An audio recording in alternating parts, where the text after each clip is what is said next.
ونستغفره ونعوذ بالله من شرور أنفسنا ومن سيئات أعمالنا من يهده الله فلا مضل له ومن يضلل فلا هادي له وأشهد أن لا إله إلا الله وحده لا شريك له وأشهد أن محمدا عبده ورسوله يا أيها الذين آمنوا اتقوا الله حق تقاته ولا تموتن إلا وأنتم مسلمون يا أيها الناس اتقوا ربكم الذي خلقكم من نفس واحدة وخلق منها زوجها وبث منهما رجالا كثيرا ونساء واتقوا الله الذي تساءلون به والأرحام إن الله كان عليكم رقيبا يا أيها الذين آمنوا اتقوا الله وقولوا قولا سديدا يصلح لكم أعمالكم ويغفر لكم ذنوبكم ومن يطع الله ورسوله فقد فاز فوزا عظيما أما بعد فإن خير الحديث كتاب الله وخير الهدي هدي محمد صلى الله عليه وسلم وشر الأمور محدثاتها وكل محدثة بدعة وكل بدعة ضلالة وكل ضلالة في النار.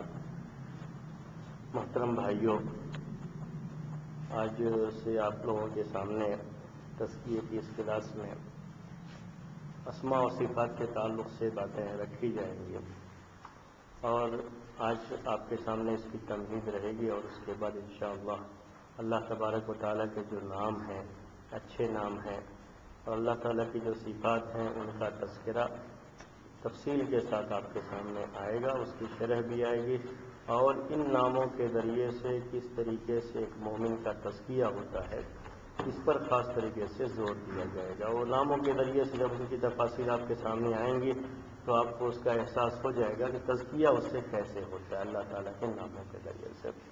میں صرف آپ کو ایک مثال پیش کرتا ہوں اللہ تعالیٰ کے ناموں کے ساتھ تزکیے کے تعلق سے.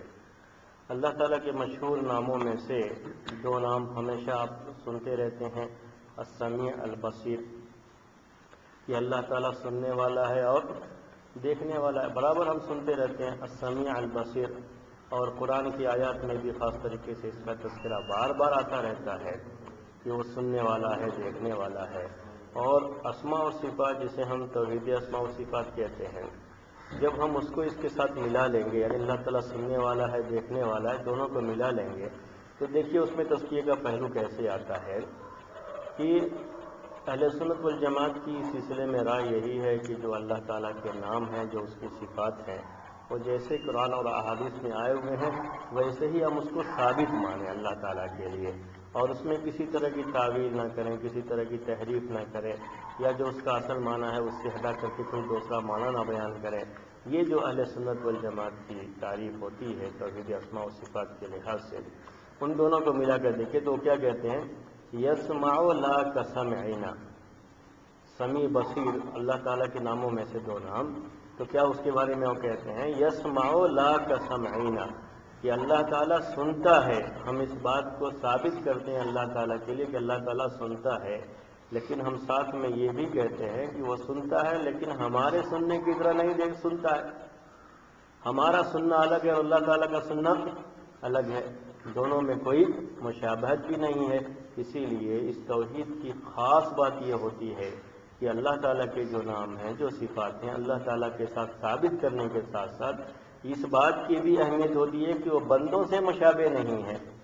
یعنی کبھی بھی اللہ تعالیٰ کے ان ناموں اور اس کی صفات کے بارے میں یہ نہ سوچیں کہ جیسا ہمارے درمیان یہ صفت پائی جاتی ہے، ہمارا جو اس کے بارے میں تصور ہوتا ہے وہی اللہ تعالیٰ کے تعلق سے بھی ہو، یہ غلط ہوگا. تو اس کے ساتھ یہ جملہ جوڑ دیا جاتا ہے، یہ سینٹینس جوڑ دیا جاتا ہے کہ یسمع لا کسمعنا، وہ سنتا ہے لیکن ہمارے سننے کی طرف نہیں سنتا. یبصر لا کبصرنا، وہ دیکھتا ہے لیکن ہمارے دیکھنے کی طرح نہیں دیکھتا ہے اللہ تعالیٰ.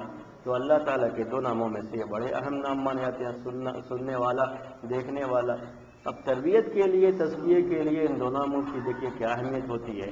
ایک تھوڑا سا اشارہ میں کر کے آج میں اس کے بارے میں اصل مجھے اس کی شرح نہیں کرنی، لیکن اشارہ ایک تمہید کے طور پر آپ کے سامنے بیان کرتا ہوں کہ جب ہم یہ کہتے ہیں کہ اللہ تعالیٰ سنتا ہے، اللہ تعالیٰ سنتا ہے اور ہمارے سننے کی طرح نہیں سنتا ہے، تو یہیں سے یہ بات سامنے آتی ہے کہ اللہ تبارک و تعالیٰ کا سننا ہمارے سننے سے مختلف ہے. ہمارا سننا کیا ہوتا ہے، ہم کوئی چیز ہمارے کان سے اتنے قریب میں ہو کہ وہ چیز ہمارے کان تک پہنچ سکتی ہے تو تبھی ہم اس چیز کو سن سکتے ہیں، ورنہ ہم اس چیز کو سن نہیں سکتے. اسی طرح سے ہمارا کان کھلا ہوا ہو، مکمل طریقے سے وہ آواز ہمارے کان تک پہنچ سکتی ہو، تبھی جا کر کے ہم اس چیز کو سن سکتے ہیں۔ ہم کان کے بھی محتاج ہیں سننے کے لیے، اگر ہمارے پاس کان نہ ہو تو ہم اس چیز کو سن نہیں سکتے۔ یہ سارے معاملات اللہ تعالیٰ کے ساتھ نہیں۔ ایک معمولی سی بھی اللہ تعالیٰ جو ہے عرش پر ہے، لیکن معمولی سی چیز بھی دنیا میں، معمولی سی انتہائی سرگوشی کی آواز میں، جس کو ہم اردو میں سرگوشی کہتے ہیں، کان میں کسی کے چپکے سے ہم کوئی بات کہتے ہیں تو اللہ تعالیٰ وہ بھی سنتا ہے۔ کوئی بھی چیز ایسی نہیں ہوتی ہے جسے اللہ تعالیٰ نہ سنے، اس کے سننے کا معاملہ ایسا ہے۔ اور اسی طریقے سے دیکھنے کی بات ہے، اس کالی چونٹی کو بھی، یعنی حدیثوں کے الفاظ کے لحاظ سے اس کالی چونٹی کو بھی جو انتہائی کالی رات میں انتہائی کالی چٹان پر رینگ رہی ہے، تو اللہ تعالیٰ اسے بھی دیکھتا ہے۔ اس کا دیکھنا یہ، ہمارا دیکھنا الگ ہوتا ہے۔ تو یہ جو ہم عقیدہ رکھتے ہیں کہ اللہ تعالیٰ کے ناموں میں سے سمیع ہے، سننے والا، یہ عقیدہ رکھتے ہیں کہ اللہ تعالیٰ کے ناموں میں سے بصیر ہے، دیکھنے والا، اور اس کے سننے اور دیکھنے کے بارے میں ہمارا یہ یقین ہوتا ہے، عقیدہ ہوتا ہے کہ ہماری طرف سے سنتا اور دیکھتا نہیں ہے، اس کا سننا اور اس کا دیکھنا اس کی شان کے لحاظ سے ہے، اس کی ذات کے لحاظ سے ہے۔ تو اس کے بعد ہماری تربیت کیسے ہوتی ہے؟ جب وہ ہر چیز کو سنتا ہے، ہر چیز کو سنتا ہے، تو ہم کسی کے کان میں بھی کسی کی برائی نہیں کریں۔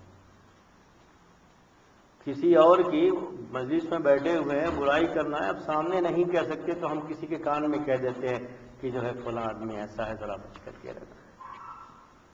اور کان میں کہہ کر کے ہم دوسروں سے اسے پوشیدہ رکھ لیتے ہیں، بندوں سے، جو دوسرے احباب بیٹھے ہوئے ہوتے ہیں ان سے ہم چھپا لیتے ہیں اس کو کسی کے کان میں کہہ کر کے۔ لیکن اللہ تبارک و تعالیٰ سے یہ چیز چھپ نہیں سکتی ہے، وہ تو اس کو بھی سنتا ہے، اور جب اس کو بھی سنتا ہے تو ہمارے سامنے ہمیشہ تو اللہ کی بات رہنی چاہیے، اور اللہ تبارک و تعالیٰ کے لیے ہمارا ہر کام ہونا چاہیے، ہماری ہر بات ہونی چاہیے۔ تو ہم ان چیزوں سے بھی بچیں گے جو لوگوں کو نہ سنا کر کے کسی کے کان میں ہم بات کہہ کر کے کسی کی برائی کر لیتے ہیں، کسی طرح کی کوئی سازش کر لیتے ہیں اور کوئی بھی چیز ہو جاتی ہے، تو یہ ساری چیزیں انسان اس سے بچ جائے گا۔ اور آپ جانتے ہیں کہ انسانوں کی سب سے بڑی پریشانی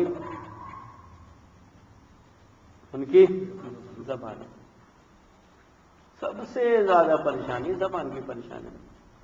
احادیث میں، کئی احادیث میں اس طرح کی بات آئی ہوئی ہے، اللہ کے رسول صلی اللہ علیہ وسلم کہتے ہیں کہ جب انسان صبح کرتا ہے تو جتنے بھی انسان کے جسم کے یہ اعضاء ہیں، یہ سب کی سب کس کی پناہ؟ زبان سے پناہ چاہیے۔ کہ زبان اگر چلے گی، غلط چل جائے گی تو سارا نقصان پورے جسم کو اٹھانا پڑتا ہے۔ غلطی کس کی ہوتی ہے؟ زبان کی ہوتی ہے۔ اللہ کے رسول صلی اللہ علیہ وسلم نے یہ بھی کہا کہ کیا انسانوں کو جہنم کا ایندھن بنانے والی چیز زبان کی یہی کلمات تو ہیں جو اس کی زبان سے نکلتے رہتے؟ انسان انہی کلمات کی وجہ سے، بسا اوقات اس کی زبان سے ایک بات نکلتی ہے، اس کی وہ پرواہ نہیں کرتا کیا نکلا ہے میری زبان سے، اور وہی بات اس کے لیے جہنم میں جانے کا سبب بن جاتی ہے۔ تو انسان کے تزکیے کے لیے اس کی بڑی اہمیت ہوتی ہے کہ انسان اپنی زبان پر کنٹرول رکھے۔ اسی لیے اللہ کے رسول صلی اللہ علیہ وسلم نے ایک بات فرمائی ہے کہ من یضمن لی ما بین لحییہ وما بین رجلیہ اضمن لہ الجنہ۔ اگر آدمی اپنے دو جبڑوں کے درمیان جو چیز پائی جاتی ہے زبان، اگر اس کی مجھے ضمانت دے دے کہ بالکل صحیح استعمال کرے گا، اور پیر کے درمیان جو اس کی شرمگاہ ہے اس کے تعلق سے اگر وہ ضمانت دے دے کہ کبھی حرام میں نہیں پڑے گا، تو میں اس کے لیے جنت کی ضمانت دیتا ہوں۔ اب آپ دیکھیے اس حدیث کو اور اس حدیث کو دیکھیے، اور یہ بات دیکھیے سمیع اور بصیر کے تعلق سے کہ اللہ تعالیٰ سننے والا ہے۔ جب اللہ تعالیٰ سننے والا ہے اور صحیح معنی میں کسی کی توحید ہے، یہ میں اسی لیے یہ بات کہتا رہتا ہوں کہ جس آدمی کی توحید جتنی مضبوط ہوتی ہے اس کی زندگی اتنی ہی تقوی والی ہوتی ہے، اللہ کے لیے ہوتی ہے، اور اتنی ہی اس کی زندگی میں تقوی پایا جاتا ہے جتنی اس کی توحید مضبوط ہوتی ہے۔ تو توحید اسماء و صفات کا مطلب بھی ایسے ہی ہوتا ہے۔ جتنا عقیدہ یہ انسان کے دل میں بیٹھا ہوا رہے گا کہ اللہ تعالیٰ ہر بات کو سنتا ہے، ہر بات کو، چاہے ہم جس جگہ بھی کہیں، جس تنہائی میں بھی کہیں، اور چاہے کسی کے بالکل کان میں منہ لے جا کر کے چپکے سے کہیں، کوئی اور نہیں سنا ہے لیکن اللہ تعالیٰ اس بات کو سنتا ہے۔ جب یہ عقیدہ رکھتے ہیں تو اپنی زبان کی پوری حفاظت کریں گے، اس میں کوئی شبہ نہیں۔ اب ہر آدمی کوئی اور سنے نہ سنے، اللہ تعالیٰ تو سن رہا ہے، اس لیے ہم اپنی زبان سے کبھی بھی کوئی ایسی بات نہیں نکالیں گے جو ہمارے لیے بعد میں شرمندگی کا سبب بنے یا ہمارے لیے بعد میں جہنم کے عذاب کا سبب بنے۔ ایسی کوئی بات ہماری زبان سے نہیں نکلنی چاہیے۔ یہ ساری پابندیاں کب ہو جائیں گی؟ جب انسان یہ عقیدہ اپنے دل میں اچھی طرح سے بیٹھا لے کہ اللہ تعالیٰ سننے والا ہے۔ اسی طریقے سے اسی کے ساتھ اور جوڑ لیجیے، آدمی جب بڑے لوگوں کے سامنے بیٹھا ہوا ہوتا ہے، یہ عام طریقہ ہے کہ بڑے لوگوں کے سامنے، جیسے کوئی بچہ اپنے باپ کے سامنے بیٹھا ہوا ہے، چھوٹا بھائی بڑے بھائی کے سامنے بیٹھا ہوا ہے، تو دوستوں کے مقابلے میں عام طریقے سے اپنی زبان ذرا کنٹرول میں رکھتا ہے، کوئی ایسی بات نہیں کہتا زبان سے جو مجلس کے آداب کے خلاف ہو اور ہمارے والد یا ہمارے بھائی کے احترام کے خلاف ہو۔ یہ آدمی ہمیشہ سوچتا ہے، کیوں سوچتا ہے یہ؟ اس لیے کہ ہمارے والد اس بات کو سن رہے ہیں یا ہمارے بھائی اس بات کو سن رہے ہیں، اس کا پورا خیال کرتا ہے انسان زندگی میں۔ جب اسی انسان کے دل میں یہ بات اچھی طرح سے بیٹھ جائے کہ ہماری ہر بات اللہ تعالیٰ سنتا ہے اور اللہ تعالیٰ کا احترام، اللہ تعالیٰ کا اکرام، اللہ تبارک و تعالیٰ کی شان کوئی مقابلہ نہیں ہے، ان کے سامنے ہمارے باپ اور ہمارے بھائی یا ہمارے استاد کی کیا حیثیت ہے؟ کچھ نہیں۔ جب ہم ان کا احترام کرتے ہوئے اپنی زبان کو کنٹرول میں رکھتے ہیں تو اس عقیدے کے بعد کہ اللہ تعالیٰ ہماری ہر بات کو سنتا ہے، ہمیں کتنا اس کا احترام کرتے ہوئے اپنی زبان کو کنٹرول میں رکھنا چاہیے۔ یہ چیز ہمیں کون سکھاتا ہے؟ یہ عقیدہ، جو ہمارا عقیدہ ہوتا ہے کہ اللہ تعالیٰ سننے والا۔ اسی لیے کہا جاتا ہے جب ہم اس کی کوئی بھی تعویل کر دیں گے، اس کا کچھ اور معنی بیان کر دیں گے تو پھر وہ بات باقی نہیں رہ جاتی ہے۔ یہی بات دیکھنے کے تعلق سے بھی ہے، بصیر ہے اللہ تعالیٰ، ہر چیز کو دیکھتا ہے۔ کہیں بھی ہم کسی بھی تنہائی میں، کسی بھی کونے میں، کسی بھی حالت میں، کتنی بھی تاریکی ہو، اگر ہم کوئی حرکت کرتے ہیں تو حرکت اللہ تعالیٰ سے مخفی نہیں رہتی ہے، پوشیدہ نہیں رہتی ہے، اللہ تعالیٰ اسے دیکھتا ہے۔ یہ عقیدہ ہم رکھتے ہیں۔ یہ عقیدہ ہمیں کیا سکھاتا ہے؟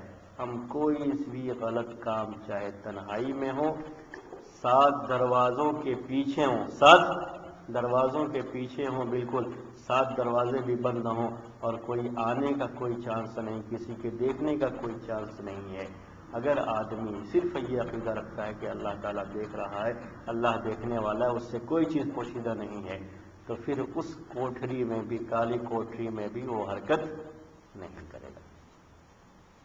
اور سب سے زیادہ اس میں مسئلہ انسان کی شہوت کا آتا ہے۔ اب وہ حدیث ملائیے اور یہ عقیدہ ملائیے، دیکھیں دونوں میں کتنی مطابقت ہو جاتی ہے کہ اللہ کے رسول صلی اللہ علیہ وسلم نے کہا کہ جس نے مجھے ضمانت دی اپنے 2 جبڑوں کے درمیان پائی جانے والی زبان اور 2 پیروں کے درمیان پائی جانے والی شرمگاہ کے تعلق سے کہ اس کی حفاظت کر لے جائے گا، میں اس کے لیے جنت کی ضمانت دیتا ہوں۔ دونوں میں دیکھیں کتنی مطابقت ہے۔ یوسف علیہ السلام کو بند کیا جب عزیز مصر کی بیوی نے، آپ جانتے ہیں کتنے اندر لے آ کر کے اس نے اپنی اس خواہش کا اظہار کیا۔ یوسف علیہ السلام اس وقت اتنی تنہائی میں تھے اور اس تنہائی کے باوجود بھی انہوں نے کیا کہا؟ ہاں، قرآن میں اللہ تبارک و تعالیٰ نے کہا وَلَقَدْ هَمَّتْ بِهِ وَهَمَّ بِهَا لَوْلَا أَن رَأَىٰ بُرْهَانَ رَبِّهِ، کہ عورت نے ان کے ساتھ جو ارادہ کیا، اس خاتون نے، یہ یوسف علیہ السلام کا بھی ارادہ ڈگمگا سکتا تھا اگر وہ اپنے رب کے برہان نہ دیکھ لیتے۔ وہ عقیدہ، وہ ایسا عقیدہ، مضبوط عقیدہ ہوتا ہے کہ اس تنہائی میں بھی انسان کو وہ روک لیتا ہے اس برائی سے، اس چیز سے۔ جتنا مضبوط یہ عقیدہ ہوتا ہے اتنی ہی مضبوط انسان کی زندگی اور اس کے اخلاق ہوا کرتے ہیں۔ اخلاق کی اتنی بلندی انسان کی ہوا کرتی ہے۔ میں نے صرف تمہید کے طور پر یہ مثال پیش کی ہے آپ کو، یہ بتانے کے لیے کہ یہ توحید اسماء و صفات جسے کہا جاتا ہے، اس کا انسان کی زندگی پر بہت گہرا اثر پڑتا ہے اگر وہ عقیدہ بالکل صحیح ہو، اور تربیت اور تزکیے کے معاملے میں اس کی بڑی اہمیت ہوتی ہے۔ اسی لیے آپ دیکھیں گے کہ قرآن میں وہ آیات جو خاص طریقے سے مکی آیات کہلاتی ہیں، جو مکے میں نازل ہوئی تھی، ہجرت سے پہلے نازل ہوئی تھی، اس میں آپ اس طرح کی آیات بہت زیادہ پائیں گے جس میں خاص طریقے سے اللہ تبارک و تعالیٰ کی صفات، اس کے اسماء اور اس کی توحید کی دوسری چیزیں ہیں، ان کو کثرت سے بیان کیا گیا، احکام نہیں بیان کیا گیا، کیونکہ پہلے تربیت کی گئی، لوگوں کی تزکیہ کیا گیا ہے، ان کا اس کے ذریعے سے ان کی زندگی کو سنوارا گیا ہے، یہ ساری چیزیں ہوئی ہیں۔ اب میں اصل موضوع پہ آتا ہوں آپ کے سامنے تمہید پیش کرنے کے بعد، کہ سب سے پہلے اللہ تبارک و تعالیٰ کے جو نام ہیں، اچھے اچھے نام ہیں، اللہ تعالیٰ کی جو اونچی اونچی صفات ہیں، اس پر عقیدہ رکھنا، اس پر ایمان رکھنا، یہ اللہ تبارک و تعالیٰ کی معرفت کا ایک حصہ ہے۔ کبھی کبھی لوگ اس سلسلے میں کچھ اور جو تصور قائم کر لیتے ہیں تو پریشانیاں سوچتے ہیں کوئی نئی چیز ہے، یہ کہاں سے چیز آ گئی؟ جو ہر انسان کے لیے ضروری ہے، ہر انسان کے لیے کیا ضروری ہے کہ وہ 3 چیزوں کا علم رکھے۔ ہر مسلمان کا تو ہر انسان کے لیے اور ہر مسلمان کے لیے بالخصوص ضروری ہے، اور یہی 3 سوال پریکٹیکل طور پر اس کا جواب اسے زندگی میں اگر اس نے دیا ہے تو کل قیامت کے دن یا قیامت قائم ہونے سے پہلے قبر میں جب یہ سوال و جواب ہوگا تو اس کا صحیح جواب وہ دے پائے گا۔ وہ آپ جانتے ہیں 3 سوال، من ربک، ما دینک، ماذا تقول فی ھذا الرجل۔ تو من ربک، تمہارا رب کون ہے؟ رب کی معرفت جو کہی جاتی ہے، رب کی معرفت کا ہی ایک حصہ توحید اسماء و صفات ہے۔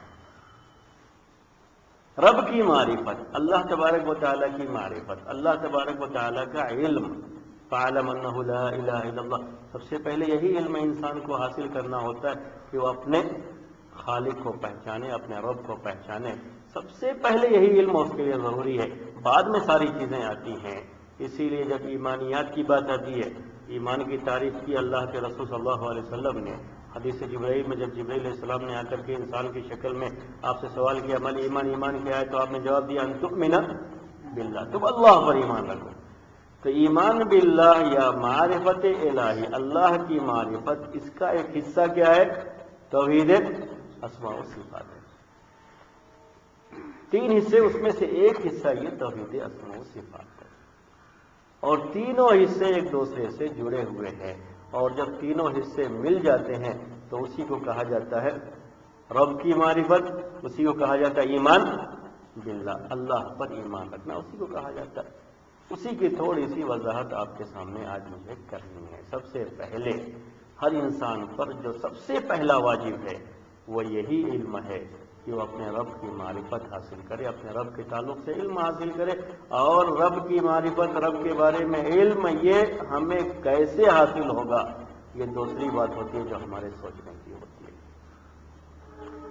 آپ کسی شخص کے بارے میں تھوڑی دیر کے لیے، کوئی آپس میں مقابلہ نہیں، میں صرف سمجھانے کے لیے ایک مثال دے رہا ہوں، آپ کسی شخص کے بارے میں، کسی چیز کے بارے میں معلومات حاصل کرنا چاہتے ہیں، اس کی جانکاری حاصل کرنا چاہتے ہیں، نالج جو ہے آپ چاہتے ہیں اس کے تعلق سے، تو آپ کیا کرتے ہیں؟ بولیے، سمجھانے کے لیے آپ کو میں ایک مثال سے اس کو کر رہا ہوں۔ کیا کریں گے آپ؟ کیا کہیں گے اس کے لیے؟ آپ کے لیے کیا ضروری ہے اس میں؟ ہاں، کیسے؟ زیادہ وقت دکھائیں گے ان کے ساتھ، ہاں ہاں، بات چیت کریں گے، جی، زیادہ بتائیں گے اپنا، جو لوگ ان کو جانتے ہیں ان سے پوچھیں گے، جی ہاں، اور صحیح ہے، اور یا تو ہم اس کے پاس، سب سے پہلی چیز کیا ہوتی ہے، ہم خود اس کے پاس جائیں اور ذاتی طور پر معلومات حاصل کریں، کیونکہ یہ معلومات سب سے اعلیٰ درجے کی ہوتی ہے سننے کے بھی مقابلے میں۔ دوسرے نمبر پر یہ آتا ہے کہ ہم دوسروں سے بھی ان کے بارے میں کیا کریں؟ معلومات کریں۔ کب ہم جانتے ہیں کہ فلاں آدمی ایسا ہے، فلاں کا یہ ہے، ہمیں معلوم ہوگا بھی، جو ابھی امام بخاری کی سیرت کے تعلق سے بھی جو بات چل رہی تھی، وہ امام بخاری کی سیرت ہمیں معلوم کرنا ہے تو ہم کیا کرتے ہیں؟ ہم اس دور میں نہیں ہیں تو بعد کے لوگ، اس دور کے لوگ جو باتیں کہے ہوئے ہیں اس کو کیا کرتے ہیں؟ پڑھتے ہیں۔ ہاں، ان کا نام محمد تھا، ان کے والد کا نام یہ تھا، ان کی کنیت یہ تھی، اس سن میں وہ پیدا ہوئے، ساری معلومات ہم حاصل کر لیتے ہیں۔ ہمارے پاس معلومات کے حاصل کرنے کا ایک طریقہ ہوتا ہے۔ جو لوگ بھی ساتھ میں تھے انہوں نے جو بیان کیا، ہم نے ان کے ذریعے سے یہ معلومات حاصل کر لی، اور جب ہمارے لیے یہ ممکن ہوتا ہے کہ ہم ڈائریکٹ وہاں پہنچ جائیں اور جا کر کے معلومات حاصل کریں تو ہم پہنچ کر کے خود ہی معلومات حاصل کر لیتے ہیں. کبھی بھی نالج کا طریقہ یہی ہوتا ہے, علم کا طریقہ یہی ہوتا ہے. اب ہمیں اللہ کی معرفت حاصل کرنی ہے, اللہ تعالیٰ کے بارے میں علم حاصل کرنا ہے, تو ہمارے لیے یہ ممکن نہیں ہے کہ بولیے ہم جا کر کے ملاقات کر کے حاصل کر سکیں اس علم کو. ہمارے لیے یہ چیز ممکن نہیں اور یہ حاصل نہیں ہو سکتا. یہ بالکل جو ہے راستہ بند ہے یہاں پر. اس راستے کے بارے میں ہم نہیں سوچ سکتے علم حاصل کرنے کے لیے. تو یہ علم ہمیں کیسے حاصل کرنا ہے, صحیح طریقہ کیا ہے, اس کو بتانے کے لیے میں نے آپ کو یہ مثال دی ہے. ہم دنیا میں رہتے ہوئے اللہ تعالیٰ کو دیکھ نہیں سکتے. ہم اس کے ذریعے سے کسی طرح کی معلومات اللہ تعالیٰ کے بارے میں حاصل نہیں کر سکتے. اب ہمارے پاس دوسرا طریقہ کسی اور کے ذریعے سے حاصل کرنے کا, جو کہ ساتھ میں رہا ہو یا دیکھا ہو. یہ بھی راستہ, یہ بھی دروازہ یہاں پر بند ہے. نہ ہم خود جا سکتے ہیں, نہ کسی اور کے ذریعے سے ہمیں یہ معلومات مل سکتی ہیں.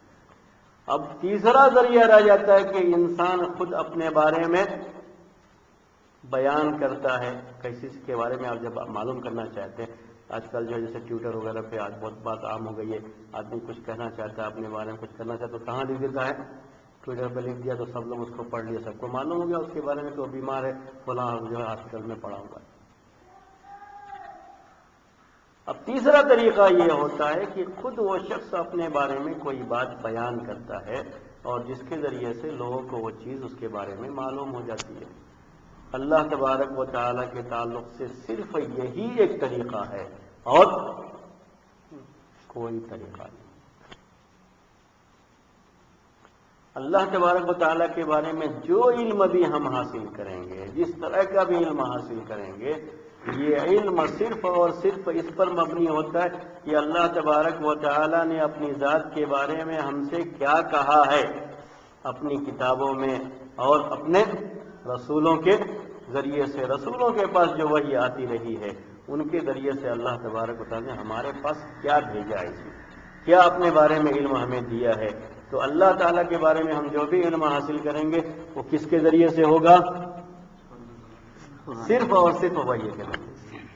وہی ایک راستہ ہے, اس کے علاوہ کوئی راستہ نہیں, صرف اور صرف وحی کے ذریعے سے. یہ پورا علم مبنی ہے وحی کے اوپر.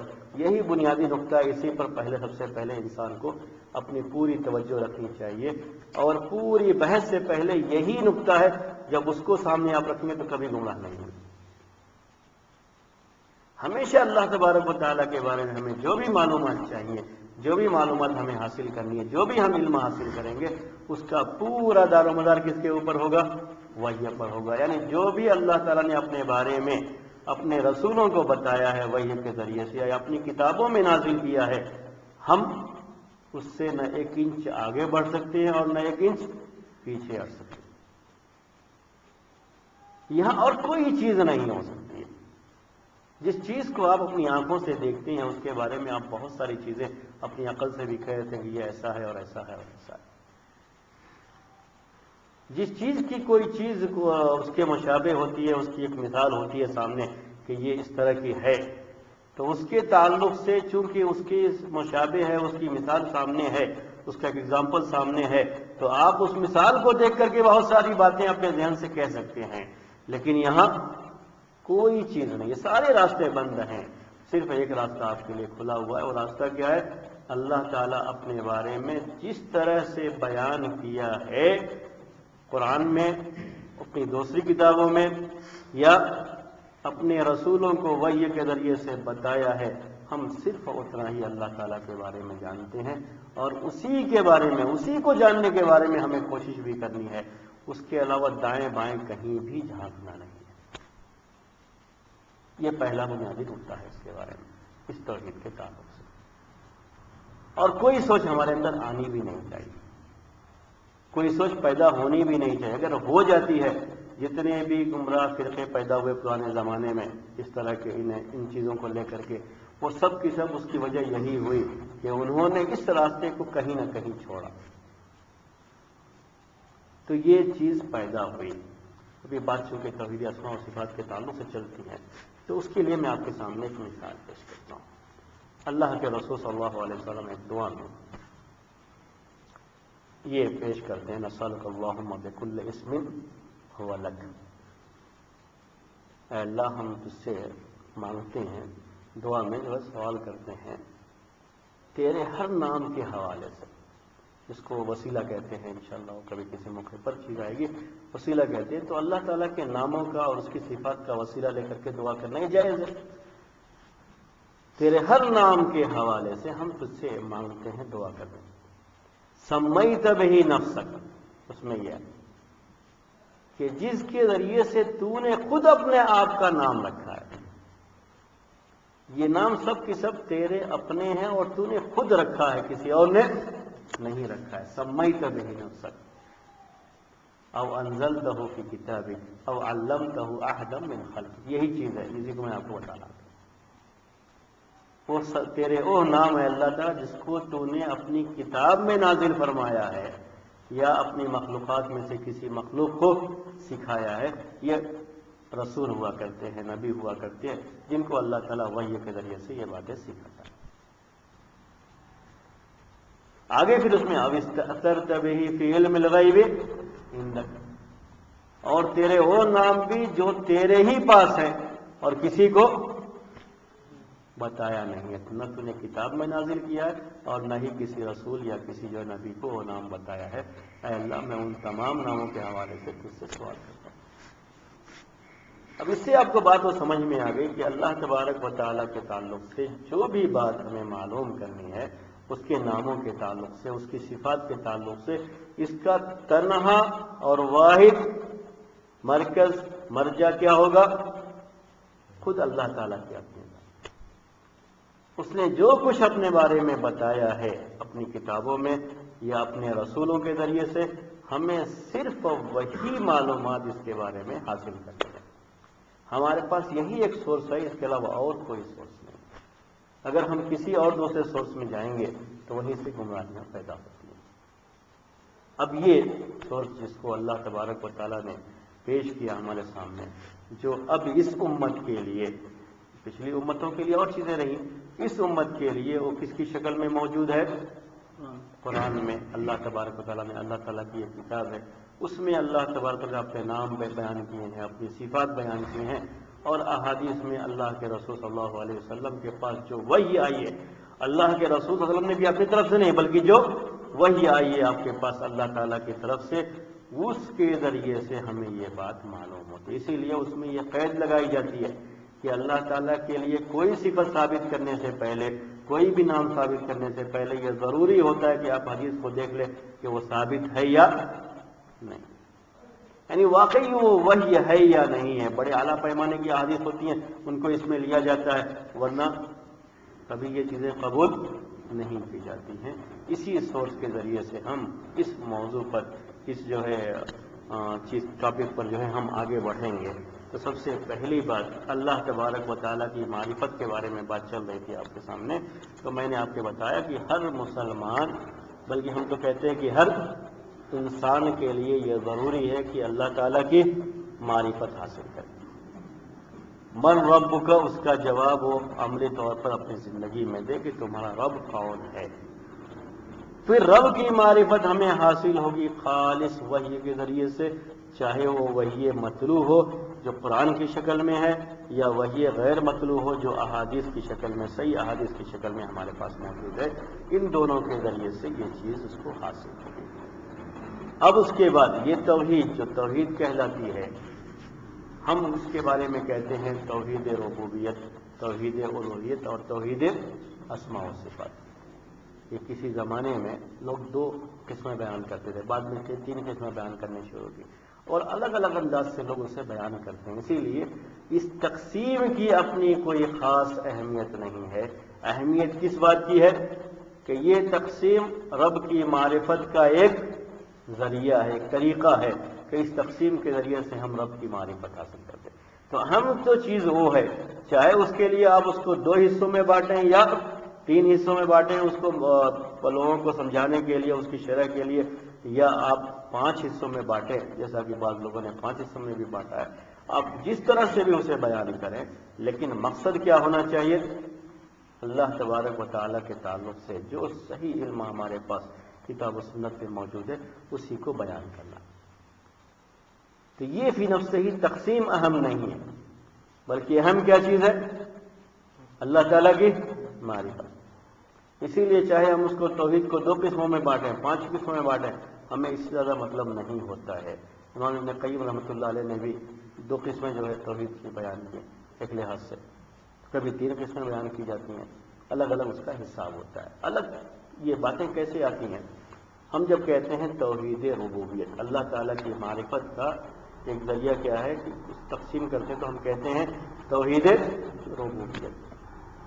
توحید ربوبیت کا مطلب یہ ہوتا ہے کہ اللہ تبارک و تعالیٰ کے جو بھی کام ہیں ان کاموں میں اللہ تعالیٰ کو ایک جانا جائے، یعنی افراد اللہ، فارسی میں کہتے ہیں افراد اللہ فی افعالہ، اللہ تعالیٰ کے جو بھی کام ہیں جس کو اللہ تعالیٰ نے بیان کیا کہ اللہ تعالیٰ یہ کرتا ہے، یہ کرتا ہے، یہ کرتا ہے، ان سارے کاموں میں اللہ تعالیٰ کو اکیلا مانا جائے، اس میں اس کے ساتھ کسی کو شریک نہ کیا جائے، اس کو ہم کہہ دیتے ہیں توحید ربوبیت۔ یہ اس کی بات آ جاتی ہے۔ جتنے بھی اللہ تعالیٰ کے کام ہیں، شروعات آپ جو کرنا چاہیں تو اللہ تعالیٰ پیدا کرنا اس کا کام ہے، روزی دینا اس کا کام ہے، زندگی دینا اس کا کام ہے، موت دینا اس کا کام ہے۔ جو بھی اللہ تعالیٰ کی یہ کام ہے اس میں وہ اکیلا ہے، اس کے ساتھ کوئی شریک نہیں ہے۔ جو اسماء و صفات میں یہ چیزیں آپ کے سامنے آتی ہیں۔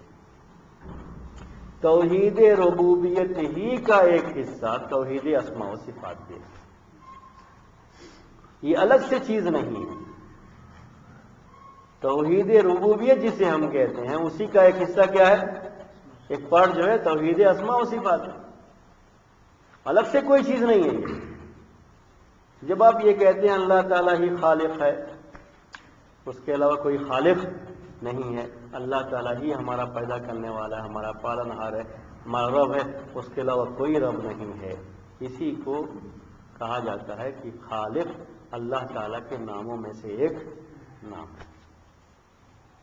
رازق اللہ تعالیٰ کے ناموں میں سے ایک نام ہے، اس میں صفت رزق دینے کی۔ رب اللہ تعالیٰ کے ناموں میں سے ایک نام ہے، اس میں صفت ہے پالنے کی، ربوبیت کی۔ تو توحید ربوبیت اور توحید اسماء و صفات دونوں الگ الگ چیزیں نہیں تھیں، اسی لیے بہت سے لوگوں نے 2 ہی قسمیں بیان کی، توحید ربوبیت اور توحید الوہیت، کیونکہ توحید اسماء و صفات اصل میں اسی کا ایک حصہ ہے، الگ سے کوئی چیز نہیں ہے، اسی توحید کا ایک حصہ ہے۔ اور توحید ربوبیت ایسی چیز ہے اللہ تبارک و تعالیٰ کے تعلق سے، یہ ایسی توحید ہے کہ کہا جاتا ہے کہ کوئی بھی جو مکے کے کفار مشرکین تھے وہ بھی اس کے قائل تھے، وہ بھی اس توحید کا انکار نہیں کرتے تھے، وہ بھی اس بات کو مانتے تھے کہ اللہ تعالیٰ ہی ہمارا خالق ہے۔ قرآن میں جگہ جگہ یہ بیان ہے، اگر آپ ان سے پوچھیں کہ تمہارا خالق کون ہے تو یہ کہیں گے اللہ ہے۔ آج بھی ہم جس ماحول میں یہاں ہندوستان میں رہتے ہیں، ہمارے درمیان جو لوگ پھیلے ہوئے ہیں، جو رہتے ہیں ہمارے درمیان، چاہے وہ کسی بھی مذہب کے ماننے والے ہوں، چاہے وہ ہندو ہوں یا سکھ ہوں، ان میں سے کسی سے بھی آپ پوچھیں گے تو ہر ایک یہی کہے گا کہ ہمارا خالق، ہر کوئی یہی کہے گا۔ نام الگ ہو سکتا ہے، وہ اللہ نہیں کہتے، لیکن یہ چیز انسان کی فطرت میں پائی جاتی ہے، وہ یہ توحید اس کے اندر پائی جاتی ہے۔ یہ توحید فطرتاً کفار مکہ کے یہاں بھی موجود تھی، بس فرق یہ ہے ہمارے یہاں کے لوگوں میں اور ان میں کہ یہ لوگ اللہ کا نام نہیں لیتے، وہ کیا نام لیتے تھے؟ اللہ ہی نام لیتے تھے۔ وہ کہتے تھے اللہ تمہارا خالق تم کو کس نے پیدا کیا؟ کہتے تھے اللہ نے پیدا۔ وہ صاف صاف یہی لفظ استعمال کرتے تھے۔ اللہ ان کی زبانوں پر یہ چیز موجود تھی اور اس کو وہ استعمال بھی کرتے تھے۔ تو توحید ربوبیت میں ان کا کوئی اختلاف نہیں تھا، وہ سب مانتے تھے کہ اللہ تعالیٰ ہی خالق ہے، وہی مالک ہے، وہی رازق ہے، وہی سب کچھ جو ہے ہمیں دیتا ہے، اس میں کوئی اختلاف نہیں۔ جب اس میں کوئی اختلاف نہیں تھا تو کس میں اختلاف نہیں تھا؟ توحید اسماء و صفات۔ اس لیے کہ توحید اسماء و صفات توحید ربوبیت کا ایک حصہ ہے۔ اس میں کوئی اختلاف ہی نہیں تھا سرے سے لوگوں کا کہ اللہ تبارک و تعالیٰ کے نام ہیں، اچھے اچھے نام ہیں، اللہ تعالیٰ کی صفات ہیں، وہی پیدا کر رہا ہے، وہی رزق دے رہا ہے، وہی پال، یہ سب اللہ تعالیٰ کی صفات ہے۔ اللہ تعالیٰ کی صفات کے تعلق سے، اس کے ناموں کے تعلق سے کوئی اختلاف نہیں تھا اس میں۔ یہاں تک کہ کفار اور مشرکین بھی جو مکے کے تھے وہ بھی اللہ تبارک و تعالیٰ کی اس توحید کو مانتے تھے، اس کا عقیدہ رکھتے تھے، ان کے یہاں بھی یہ چیز تھی۔ اس کے بعد کیا ہوا؟ اللہ کے رسول صلی اللہ علیہ وسلم نے جب یہ چیزیں بیان کی، صحابہ کے سامنے بھی یہ چیز بالکل واضح تھی۔ کسی ایک صحابی سے بھی ہمیں کوئی ایسی روایت نہیں ملتی ہے جس نے کبھی اللہ کے رسول صلی اللہ علیہ وسلم سے یہ سوال کیا ہو، کوئی ایک روایت بھی نہیں ملتی ہے کہ یہ اللہ تعالیٰ کے جو نام آتے ہیں قرآن کے اندر، قرآن کے پڑھتے تھے وہ لوگ کہ جو نام آتے ہیں سمیع سننے والا ہے، بصیر دیکھنے والا ہے، تو اللہ تعالیٰ کیسے سنتا ہے؟ ایک روایت بھی نہیں ملتی۔ اللہ تعالیٰ کیسے دیکھتا ہے؟ کوئی ایک روایت بھی نہیں ملتی۔ اللہ تعالیٰ کو اگر ہم مانتے ہیں کہ وہ سننے والا ہے، دیکھنے والا ہے، تو پھر ہم جیسے انسان ہیں ویسے وہ بھی ہو جائے گا۔ کبھی کسی صحابی کے بارے میں ایسی کوئی روایت نہیں ملتی ہے کہ انہوں نے کبھی یہ سوچا، ان کو کوئی پریشانی ہوئی ہو اس میں تو اللہ کے رسول صلی اللہ علیہ وسلم سے سوال کیا ہو اور پھر آپ نے جواب دیا ہو کہ نہیں، وہ سنتا تو ہے لیکن ہمارے سننے کی طرف نہیں سنتا۔ انہوں نے بس قرآن میں پڑھ لیا لیس کمثلہ شیء وہو السمیع البصیر، کہ اس کے مانند، اس کی مثل، اس کی جیسی کوئی چیز نہیں ہے، وہ سننے والا ہے، دیکھنے والا ہے۔ یہی عقیدہ پہلے سے بھی موجود تھا اور ان کے درمیان بھی یہی عقیدہ رہا کہ اللہ تعالیٰ کے جو یہ نام ہیں، اللہ تعالیٰ کی جو یہ صفات ہیں، سب اللہ تعالیٰ کے لیے ثابت ہے، اور اللہ تعالیٰ کے لیے ثابت کرنے کی وجہ سے کوئی پریشانی نہیں آئے گی کہ انسان اور اللہ تعالیٰ دونوں کیا ہو جائیں گے؟ ایک جیسے ہو جائیں گے کہ انسان بھی سنتا ہے اور اللہ تعالیٰ بھی سنتا ہے۔ کبھی یہ سوال، کبھی یہ پریشانی نہیں ہے۔ کوئی ایک سوال بنے، جتنی بھی جو ہے اس سلسلے میں کتابیں پڑھی یا جو بھی احادیث ہماری نظروں سے گزرتی ہے، کسی میں بھی کوئی ایک سوال بھی نہیں ملتا ہے اس کے بارے میں، جو یہ بتانے کے لیے کافی ہے کہ وہ بالکل واضح طور پر اس بات کو سمجھتے تھے کہ اللہ تعالیٰ کے نام ہے، اللہ تعالیٰ کی صفات ہیں، یہ اللہ تعالیٰ کی شان اور اس کی ذات کے لائق ہیں۔ جیسی اس کی ذات ہے ویسے ہی اس کی صفات ہے، ویسے ہی اس کے نام ہے۔ اسی چیز کو سمجھتے ہوئے وہ لوگ آگے بڑھتے تھے۔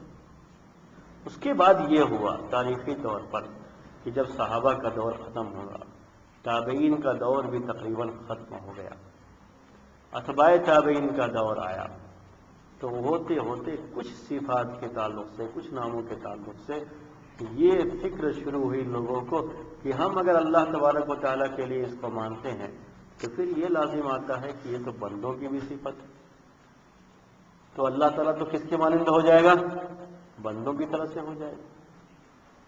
اسی لیے ہم اللہ تعالیٰ کے لیے اس صفت کو نہیں مانیں گے۔ یہاں سے وہ چیزیں شروع ہوئی۔ اس کی شروعات بھی کیسے ہوئی؟ بغداد کے بارے میں آپ جانتے ہیں کہ یہ بہت بڑا علمی مرکز اور خاص طریقے سے خلفائے بنی عباسیہ، غیر اسلامی جو تاریخ ہے اس تاریخ کے لحاظ سے دو دور ایسے گزرے ہوئے ہیں اللہ کے رسول صلی اللہ علیہ وسلم کی وفات کے بعد۔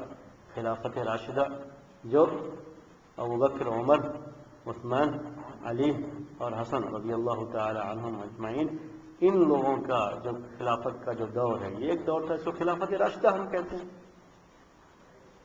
جو خالص ایسا دور جس میں اس طرح کی کوئی گمراہی کم سے کم حکومت کے سرپرستی میں یا اس کے روشنی میں کوئی اس طرح کی چیز نہیں آئی، کوئی ایک معاملہ بھی ایسا نہیں پیش آیا اس میں، وہ خلافت راشدہ ہے۔ اسی لیے اس کو کہتے ہیں خلافت علی منہاج نبوت، نبوت کی طرح سے یہ خلافت چلتی رہی اور اس میں کسی طرح کی دین کے تعلق سے کوئی بھی بات حکومتی پیمانے پر بعض لوگوں کے یہاں بعض گمراہیاں پیدا ہوئیں، یہ اس دور میں چیزیں ہوئی ہیں، خوارج کا فرقہ اس دور میں پیدا ہوا، چیزیں ہوئی ہیں، لیکن لوگ بعض ایسے پیدا ہوئے، لیکن حکومت کی طرف سے کوئی ایسی چیز نہیں ہوئی۔ اس کے بعد خلافت بنی امیہ کی آئی، امیر معاویہ رضی اللہ تعالی عنہ سے یہ سلسلہ جو شروع ہوا اور بڑی لمبی مدت ہے ان کی خلافت کی، اور بڑے ہی مشہور سیاستداں یہ اسلامی تاریخ کے لحاظ سے گزرے ہوئے، بڑی لمبی مدت تقریباً 20 سال کی مدت ان کی رہی خلافت کی۔ یہاں سے جو سلسلہ شروع ہوا تو خلافت کے اندر ایک چیز بہرحال باقی تھی، وہ یہ تھی کہ عربیت، عرب خون اپنی عربیت پر مکمل طریقے سے باقی تھا، اور عرب کے علاوہ دوسری جگہوں پر جو گمراہیاں ہوتی تھیں ان کے خیالات کے لحاظ سے، ان کے افکار کے لحاظ سے، وہ چیزیں بہرحال ابھی دین کے اندر نہیں آئی تھیں۔ لیکن اس خلافت میں بعض چیزیں ایسی ضرور ہوئیں، اور حکومتی پیمانے پر ہوئیں، یعنی عام لوگوں کی بات نہیں ہے، حکومتی پیمانے پر ہوئی، جو اللہ کے رسول صلی اللہ علیہ وسلم کے طریقے کے خلاف تھی۔ کئی چیزیں ایسی ہوئی ہیں، یہ تاریخی طور پر بات ثابت ہے، اور آپ بھی اس بات کو جانتے ہیں۔ عید کے خطبے کے تعلق سے آپ جانتے ہیں کہ عید میں خطبہ بعد میں ہوتا ہے، نماز پہلے ہوتی ہے، لیکن مروان نے اس کو جو ہے بدل کر کے شروع، یہ حکومتی پیمانے پر چیز ہوئی کہ اس کو یوں شروع کر دیا کہ پہلے خطبہ دیں گے، بعد میں نماز پڑھیں گے، جیسے جمعے میں ہوتا ہے، کیونکہ لوگ بیٹھتے نہیں تھے۔ اور بھی چیزیں ہیں، بہت ساری چیزیں اس میں حکومتی پیمانے پر اس طرح کی خرابیاں آئیں اس پورے جو ہے دور میں، جسے ہم بنو امیہ کا دور کہتے ہیں۔ لیکن اس کے باوجود بھی بنو امیہ کی اس خلافت میں کہیں ایک چیز بھی نہیں ملتی ہے کہ جو گمراہیاں عقیدے کی ہوا کرتی ہیں اس میں سے کوئی گمراہی آئی ہو، یہ چیز نہیں، کیونکہ عربیت پر یہ اپنے باقی تھے، ابھی بھی عجمی خون ان میں شامل نہیں ہوا تھا۔ اس کے بعد جب بنو عباسیہ کا دور آیا تو بنو عباسیہ کے دور میں ان کی جو خلافت قائم ہوئی ہے، اس میں جن لوگوں کا بہت اہم رول تھا اس میں سے ایک شخص تھا، اس کا نام تھا ابو مسلم خراسانی۔ ابو مسلم خراسانی، یہ خراسان کا رہنے والا تھا، خراسان سے اس کا تعلق تھا یہ، اور خراسان یہ ماوراء، یعنی یہ جو ابھی بخارا وغیرہ، جو امام بخاری وغیرہ جو ہے، یہ اس طرح کے جو ہے علاقے ہیں جو عجم کے علاقے مانے جاتے تھے۔ شروع سے ہی اس خلافت کو قائم کرنے میں اس شخص کا بڑا ہاتھ تھا، تو خلافت بنی عباسیہ میں شروع سے ہی یہ چیز باقی رہی کہ عرب خون کے ساتھ عجم خون بھی ملا، اس میں ساتھ ساتھ چلے، مل کر کے چلے، دونوں نے مل کر کے یہ حکومت قائم کی تھی، اور خالص ایک عجمی فکر پر یہ حکومت قائم ہوئی تھی۔ وہ فکر کیا تھی کہ وہ اپنے زمانے میں دیکھے تھے لوگوں کو کہ جب باپ مر جاتا ہے تو بیٹا اس کا جانشین بنتا ہے، یہی جو ہے تقریباً چیزیں لوگوں کے یہاں تھی، ان کے یہاں یہی بات تھی۔ اسی چیز کو، اسی فکر کو لوگوں کے سامنے لائے یہ لوگ کہ جب اللہ کے رسول صلی اللہ علیہ وسلم کی وفات ہوئی تو آپ کے گھر والے آپ کی خلافت کے زیادہ مستحق تھے، جس فکر پر یہ شیعہ یعنی تشیع جو آیا ہے، اسی فکر پر یہ بھی شروعات ہوئی تھی اصل، اور وہیں سے عباس رضی اللہ تعالیٰ عنہ کا نام آیا، اور اس پوری خلافت کا نام کیا رکھا گیا؟ بنی عباسیہ رکھا گیا۔ اس فکر کو یہاں داخل کیا گیا، پھر اس کے بعد اس خلافت کو جو مرکز ملا، جو جگہ ملی جہاں یہ حکومت قائم رہی، وہ بغداد رہا۔ بغداد میں جب یہ علمی مرکز انہوں نے خلافت کے زور پہ قائم کیا، حالانکہ اس کے پہلے علمی مراکز کے طور پر مکہ مدینہ پہلے نمبر پر، اور اس کے بعد بصرہ اور کوفہ اور مصر، یہ سارے علمی مراکز مانے جاتے تھے اس زمانے میں، اور بڑے بڑے محدثین وہاں پر تھے اور بڑے بڑے فقہا وہاں پر تھے، وہ لوگ گزرے ہوئے تھے، لیکن علمی مرکز کو بہت حد تک انہوں نے خلافت کے زور پر کہاں پہ؟ بغداد کو۔ بغداد بہت مشہور ہے اس سلسلے میں۔ جب مامون کا دور آیا، کون؟ مامون، یعنی یہ خلافت عباسیہ کے 7واں خلیفہ ہے، یہ مامون 7ویں نمبر پر آتا ہے۔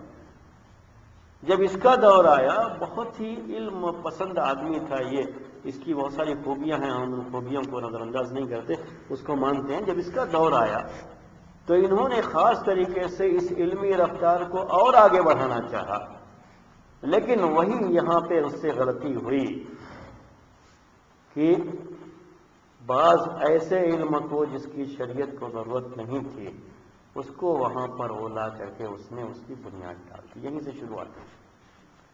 انہوں نے باقاعدہ ایک ایسا مرکز سینٹر قائم کیا جو خاص ترجمے کا کام کیا کرتا، ٹرانسلیشن کا کام کیا کرتا، اور اسی سینٹر کے ذریعے سے جو یونان کا فلسفہ پرانے زمانے میں بڑا مشہور رہا ہے، اس کی جو کتابیں تھیں ان کتابوں کو اس نے عربی میں ترجمہ کیا. یہاں سے یہ یونانی فکر آئی، اور جب یونانی فکر اور یونانی فلسفہ آیا اور اس کے بارے میں لوگوں نے یہ بات کہی ہے کہ الفلسفۃ ما دخلت فی دین الا افسدته،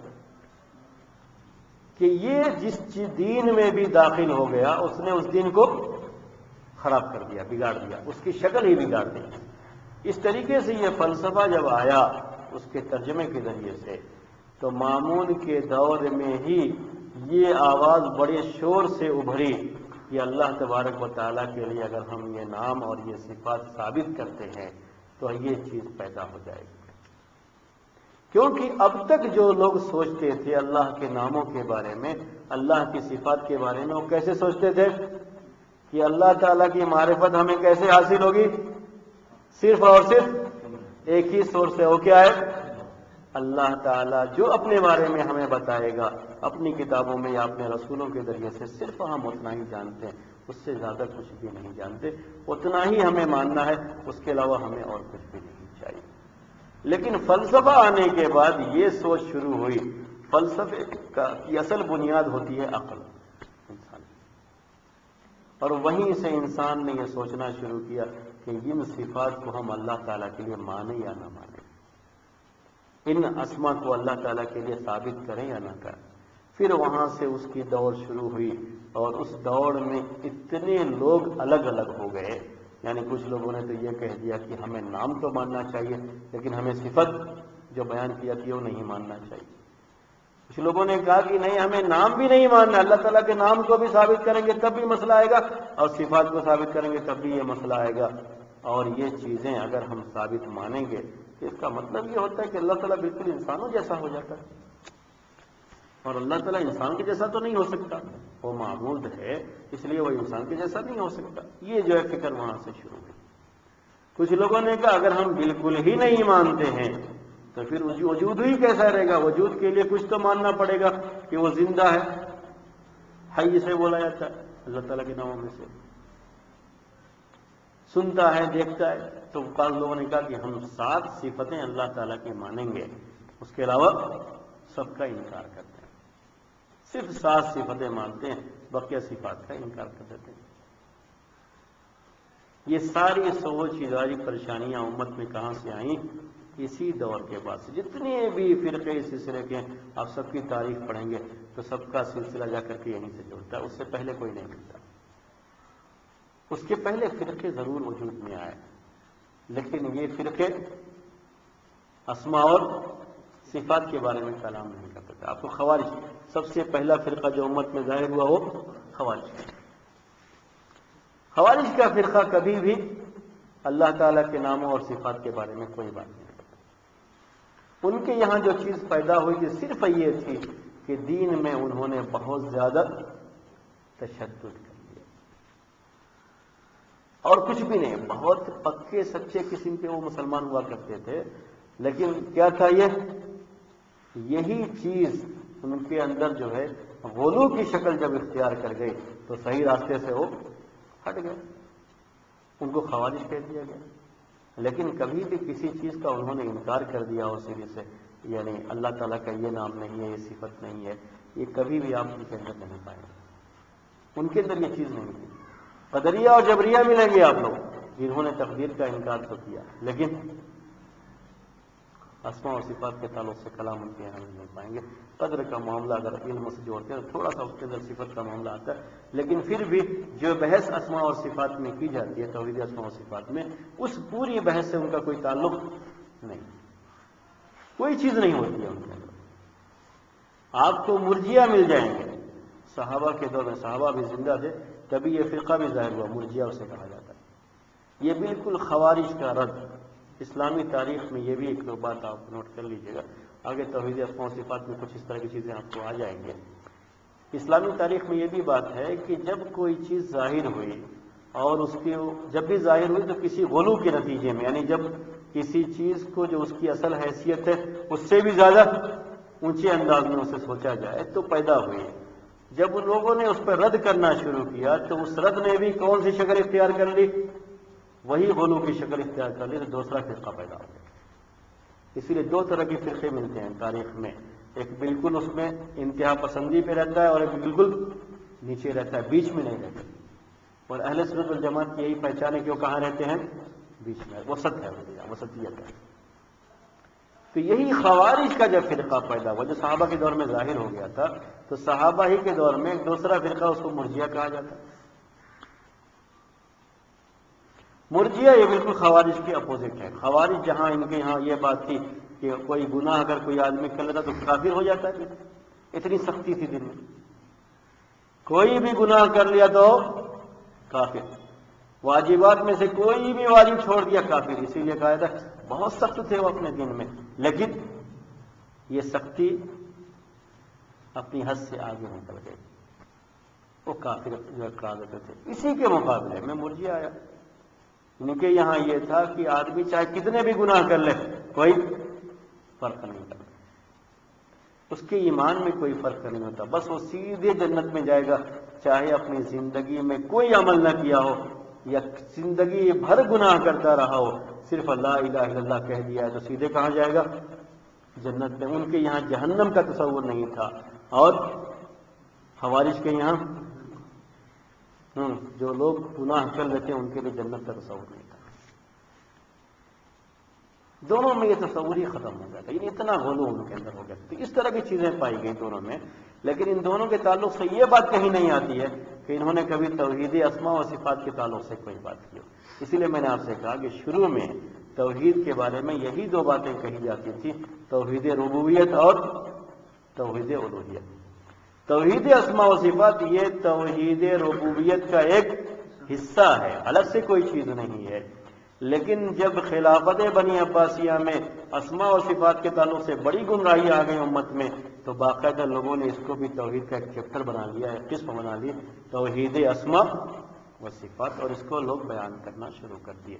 اس طریقے سے اسماء و صفات کے تعلق سے بحث شروع ہوئی ہے. یہ تمہید تھی جو میں نے آپ کے، اور تزکیے میں اس کی کیا اہمیت ہے وہ بھی میں نے آپ کے سامنے واضح کر دیا.